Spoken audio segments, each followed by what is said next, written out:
Ikalawang Kabanata. Kaya nga, anak ko, magpakatatag ka sa tulong ni Kristo Jesus. Ang mga narinig mo sa akin sa harap ng maraming saksi ay ituro mo rin sa mga taong mapagkakatiwalaan at may kakayahang magturo naman sa iba. Makihati ka sa hirap tulad ng isang mabuting kawal ni Kristo Jesus. Ang isang kawal ay hindi nagiging abala sa mga bagay na walang kaugnayan sa pagiging kawal.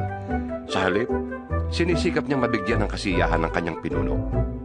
Ang isang manlalaro ay hindi maaaring manalo kung hindi sumusunod sa mga alituntunin ng laro.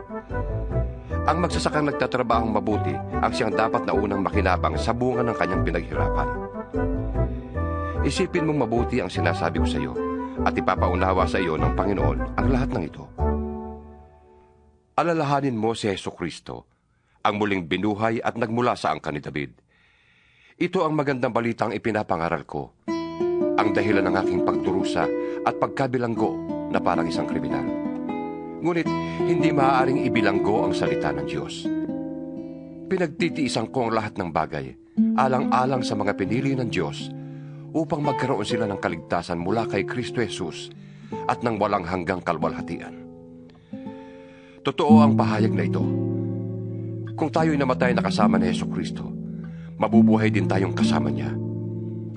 Kung tayo'y nagtitiis ng hirap sa mundong ito, mag-ahari din tayong kapiling niya. Kapag siya'y ating ikinahiya, ikakahiya rin niya tayo. Kung tayo man ay hindi tapat, siya'y nananatiling tapat pa rin, sapagkat hindi niya maaaring itakwil ang kanyang sarili. Ipaalala mo sa kanila ang mga bagay na ito at pagbilinan mo sila sa ngalan ng Diyos, na iwasan nila ang mga pagtatalong walang kabuluhan at walang ibinubungang mabuti. Sa halip, ay nagpapahamak lamang sa mga nakikinig. Sikapin mong maging kalugod-lugod sa paningin ng Diyos. Isang manggagawang walang dapat ikahiya at tapat na nagtuturo ng katotohanan.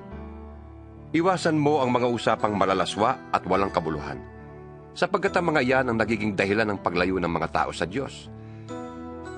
Ang mga turo nila'y parang kanser na kumakalat sa katawan. Kabilang sa mga taong ito ay sina Himeneo at Fileto. Lumihis sila sa katotohanan at itinuturo nila na ang muling pagkabuhay ay naganap na, at dahil dito'y sinisira nila ang pananampalataya ng iba. Ngunit matibay ang pundasyong itinatag ng Diyos, at doon nakatatag. Nakikilala ng Panginoon kung sino-sino ang tunay na Kanya, at ang bawat nagsasabing siya'y sa Panginoon ay dapat lumayo sa kasamaan. Sa isang malaking bahay ay may iba't ibang uri ng kasangkapan. May yari sa ginto o pilak, at meron namang yari sa kahoy o putik. May ginagamit para sa mga tanging okasyon, at meron namang pang-araw-araw.